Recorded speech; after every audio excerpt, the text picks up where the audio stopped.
अस्सलामुअलैकुम एवरीवन, कैसे हैं आप सब। आई होप सब ठीक होंगे, हैरत से होंगे।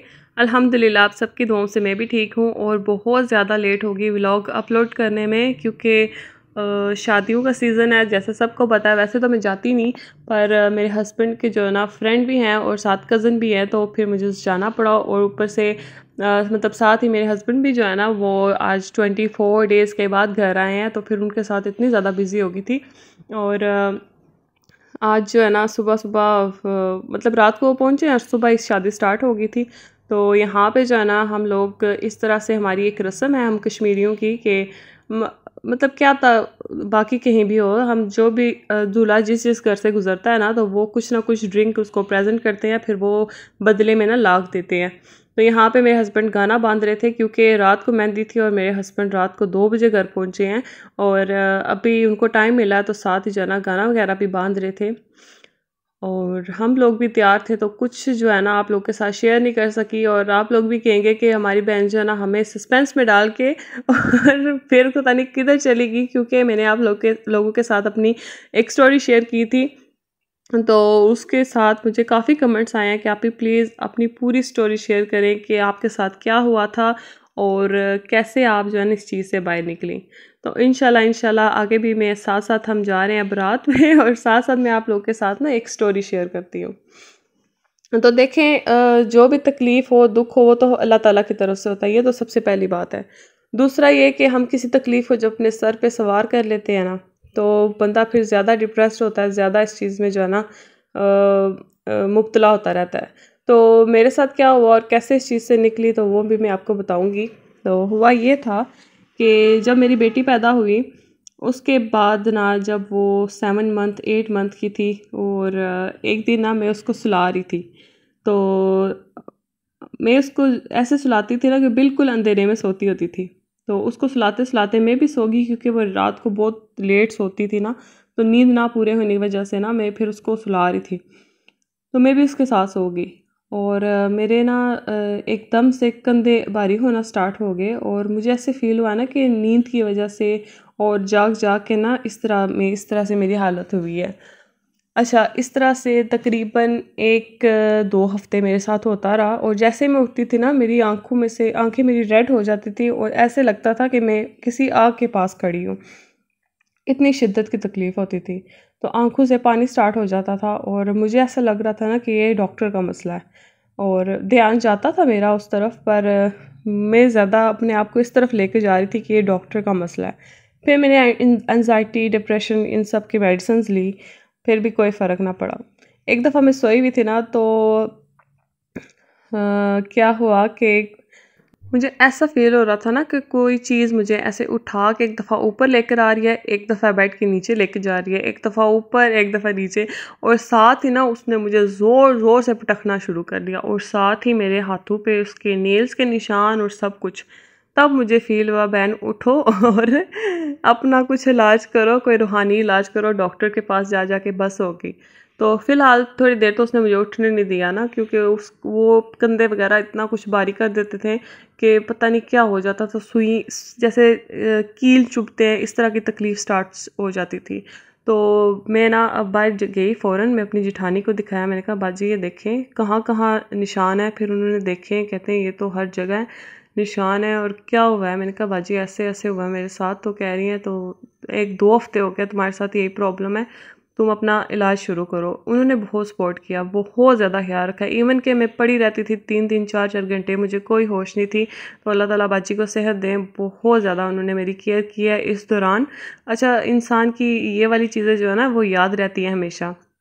तो उन्होंने बहुत केयर किया। उन्होंने फिर बच्चों को सँभाला और मुझे भेजा। जैसे ही मैंने इलाज स्टार्ट कराना शुरू किया ना, तो वो सामने आते एक दफ़ा सामने आ ही गई, और उसने बताया कि फिर मैं यहाँ से आया, ऐसे आया, इस तरह से आया, इस तरह से मुझे भेजा गया, क्यों भेजा गया, कितने टाइम के लिए भेजा गया। और मैं अपनी तकलीफ़ तो मैं वहाँ पे भूल गई थी जब मैंने उसकी तकलीफ़ देखी कि इंसान के हाथों से जिन्नात भी महफूज नहीं है, कि वो भी किसी की कैद में है और उसको इतनी तकलीफ़ देते हैं कि हमें तकलीफ़ ना देने पर जो उसको तकलीफ़ होती थी वो इससे भी ज़्यादा होती थी। तो अल्लाह ताला जो है ना इन सब लोगों के शर से महफूज रखे। बताने का मकसद ये था कि ये जो भी तकलीफ़ें होती हैं ये अल्लाह ताला की तरफ से होती हैं, बस कुछ अरसे के लिए होती हैं। और जो करते हैं ना वो अल्लाह ताला उनसे खुद ही कर लेते हैं हिसाब और किताब। हमें जो है ना सब्र रखना चाहिए, अपने काम से काम रखना चाहिए, अल्लाह ताला पे भरोसा रखना चाहिए, नमाज को नहीं छोड़ना चाहिए। अच्छा, नमाज का ये था कि नमाज तो मैं बिल्कुल पढ़ नहीं थी सकती उस टाइम, इवन कि मैं जय नमाज पे बैठ के भी बेहोश हो सकती थी, मतलब हो जाती थी। और यहाँ तक कि वज़ू का नाम भी नहीं था, नाम नहीं थी ले सकती। वज़ू भी जो है ना मेरे हस्बैंड, बाजी, अम्मी सब मिल के जो है ना मुझे करवाते थे, और फिर मेरे पास बैठ के जय नमाज पे बिठाए रखते थे मुझे। और जाके अगर मेरी हालत ठीक हुई है ना सिर्फ नमाज की वजह से। अच्छा, गपशप तो कर रही हूँ मैं आपके साथ साथ ये भी बता दूँ कि नेक्स्ट डे भी स्टार्ट हो गया था, और मैं अपने हस्बैंड के लिए ना अच्छा सा नाश्ता बना रही थी यहाँ पे। तो बात करने का मकसद ये है कि इंसान अगर अपने आप को ठीक कर सकता है ना, ठीक करना चाहता है, तो उसको सब्र करना नहीं छोड़ना चाहिए, और नमाज को बिल्कुल भी नहीं छोड़ना चाहिए। अपने अल्लाह पर यकीन रख के, भरोसा रख के अपने आप को ठीक करने के लिए कुछ ना कुछ करना पड़ता है, खुद उठना पड़ता है, खुद नमाज पढ़नी पड़ती है। ये वाली चीज़ें जो है ना अक्सर लोगों में पाई जाती हैं, बहुत ज़्यादा लोगों में पाई जाती हैं। और ये जो मैं क्या बताऊँ कि दूसरों को तकलीफ़ दे के खुद भी कोई सुकून में नहीं रहता। ये बात आप अपने पल्लू के साथ बांध लें कि जो भी दूसरों को तकलीफ़ देता है ना, अल्लाह ताला उसको दूसरे जगह से, दूसरे तरीके से किसी ना किसी आजमाइश में मुब्तला करते हैं। आजमाइश में क्या, किसी दुख में मुब्तला करते हैं। आजमाइश तो अल्लाह ताला के अच्छे बंदों पे आती है, और ऐसे बंदों पे तो नहीं आती ना कि जो दूसरों को तकलीफ़ पहुँचाएँ। खैर, मैं अपनी तकलीफ़ भूल गई थी, और मैं इन जिन्नात की तकलीफ़ों को मैं देख रही थी कि उनको हम इंसानों ने कैसे तंग किया हुआ है अपने बदले लेने के लिए, अपने हसद को दूर करने के लिए। तो बस अल्लाह ताला इन सब लोगों से बचाए रखें। और हम किसी का कुछ नहीं बिगाड़ते, बस अपने घर में ही रहते हैं, अपने घर के काम काज लगे रहते हैं, और बस। और तो हमारी दुनिया ही नहीं है ना, मेरी दुनिया तो मेरा घर है। मैं अपने घर में ही रहती हूँ, अपने बच्चों को देखती हूँ, अपने हस्बैंड के घर का ख्याल रखती हूँ, बस। उसके अलावा मेरी ज़िंदगी में ना तो कुछ है और ना मैं कुछ करना चाहती हूँ। और उसके बाद जो है ना मेरा चैनल है जिसको मैंने चलाना है।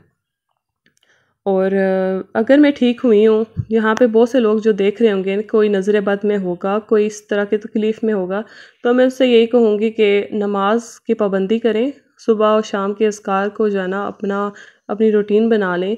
इंशाल्लाह ये चीज़ें जो है ना ऐसे जाती हैं जैसे बस पता भी नहीं चलता। इवन कि इस चीज़ में मुझे 6-7 साल भी हुए हैं, पर बस वो टाइम था, मुश्किल टाइम था, गुज़र गया। पर अल्हम्दुलिल्लाह अब मैं ठीक हूँ। ठीक कैसे हूँ कि मैं बस मुझे आदत हो गई है ठीक होना। पता नहीं वो ज़िंदगी में कौन-सा दिन आएगा जिस दिन मैं ठीक होंगी, मैं भी आराम से सोऊँगी। क्योंकि मुझे सोते हुए भी ऐसे डर लगता है ना, क्योंकि बहुत तकलीफ़ होती है। आँखें बंद करो और फिर जब वो तकलीफ़ स्टार्ट हो जाती है ना, तो अपने आप को सँभालना बहुत मुश्किल हो जाता है। तो इंशाल्लाह ज़िंदगी में कोई दिन तो आएगा ना जिस दिन मैं भी ठीक होंगी। बस अल्लाह पे भरोसा है, और मुझे आदत हो गई है। और अल्हम्दुलिल्लाह से जो मर्ज़ी जो करता रहे ना, मुझे कोई परवाह नहीं है अब। बंदा यूज़्ड टू हो जाता है किसी तकलीफ़ में, तो मैं यूज़्ड टू हो गई हूँ। 6-7 साल हो गए इस चीज़ में, तो आहिस्ता-आहिस्ता बंदा यूज़्ड टू हो जाता है। और फिर वो कहता है कि अब तो है ही नहीं है, मतलब बेशक वो चीज़ हो, पर वो कहता है कि नहीं है। अच्छा, मैं यहाँ भी पहुँच गई हूँ। अच्छा जी, मैं पार्लर में आई थी, और काफ़ी अरसे के बाद आई थी, और ये मेरा फेवरेट पार्लर है इस्लामगढ़ का। और इस्लामगढ़ के लोगों से मैं लाजमी ये कहूँगी कि इस्लामगढ़ में फ़र्स्ट टाइम जो है ना हाइड्रा फेशियल और परमानेंट हेयर रिमूवल का जो है ना सिस्टम जो आया है, तो लाजमी विज़िट करें। और बहुत ही रिजनेबल प्राइसेस हैं। उसके बाद एक्सटेंशन भी करते हैं, हेयर रिबॉन्डिंग और सब कुछ है यहाँ पे। बहुत ही ज़बरदस्त पार्लर है, आप लाजमी ट्राई करें। और ये कोई प्रमोशन वगैरह नहीं हो रही, मेरा फेवरेट पार्लर है, मैं यहाँ पे लाजमी आती हूँ। जब भी आऊँ, साल में एक दफ़ा हूँ, फिर भी आती हूँ यहाँ पे। और इसके बाद मैं कॉन्टैक्ट नंबर भी आपसे शेयर करूँगी, तो आप लोग इस पे लाजमी रब्ता करना। और मुझे भी जो है ना अपनी दुआओं में याद रखना। और अगर आप मेरे चैनल पे न्यू हैं तो प्लीज़ मेरे चैनल को सब्सक्राइब कर दें, और बेल आइकन को भी दबा दें, ताकि आपके पास जो है ना मेरी पहली वीडियो आए। तो यहाँ पे मैंने जो है ना प्लकिंग भी कराई थी, और मुझे शेप इतनी पसंद आई थी ना। ऊपर से जो हीलिंग करते हैं वो सारा कुछ भी इन्होंने किया माशाल्लाह से।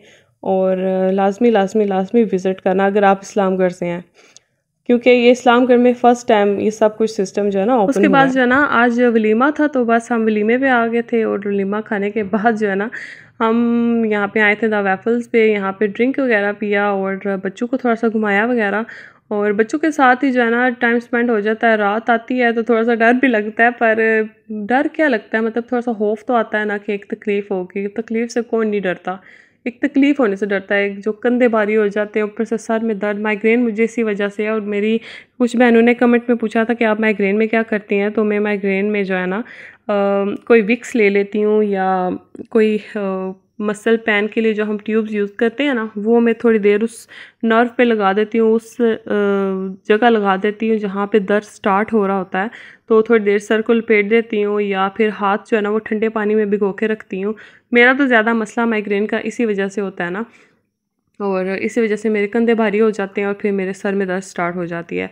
और साथ लंबा सजदा जो है ना वो तो माइग्रेन का एक सल्यूशन है। जितना लंबा सजदा आप करेंगे ना, उतना आपके ब्लड सर्कुलेशन जो है ना सर की वो अच्छी होगी और आपके सर को जो है ना आराम आएगा। अल्लाह ताला सबको सेहत दें, अल्लाह ताला सबको दीन के राह पे चलने की तौफीक अता फरमाए।